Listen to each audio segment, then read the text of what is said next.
Shubor nakaslem jong unongsan Hima. Hadin bagi board district of West Khasi Hills hobanai nok pra jong snem arjar arpuar kila khang kerdep ya san pu hunyo tuli ki Karkhana Thang Dewïong be an ki badan hathan shalang West Khasi Hills bat kum jo ru hobanai rempang jong snem arjar arpulai na hukum ban pen pra yeki bat kum jo ru yeki tiar kitar ki bakin thup nado ki atos khana hen rekat kum ka khubor ka yo lum lo ong bam menta kala don pat ka jing persang jong kat to kat ne teli ki Karkhana ki balayo ya ke single window ki bamshim la sha pen pra menshwa hadin ka hukum na gayeng bishar kila Sdang ban thmu pen tre kambiang.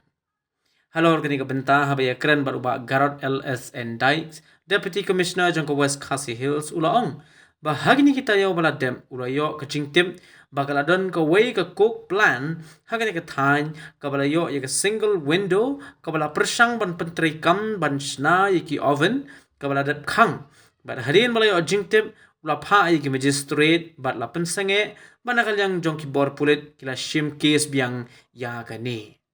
Deputy Commissioner ula ongru ba nadu menshim snami nakaliang ki board district kila pait ngor bha halor gani ka benta pat kala donru ka hukum ka ba mau kum udisi ula ai ka ba ong ka zero tolerance towards legal establishment and operation of cook plan ka ba dei hapo ka district. Macam tu yo ka don ngayo ka jing tip ba ka don ka way na itu ki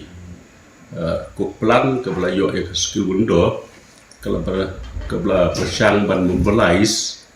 ban Shna itu ki oven kebang ledap close Mario jingtip ngela pha streets bat dapat sungai bat geleng jokoi polis la sim case biang kena ring ko aban ong ba dum tang bat yo jingtip ba kadon ga jing cooperation ban thang biang ban pli biang ya beda bat ko plan cerita sekitar selang kelon matai nadu macam senam hi kasdang nadu ajar puar tek nadu ajar pulai kalau don ke standing order ke bangla ai nang ne bagi ong ke zero tolerance towards illegal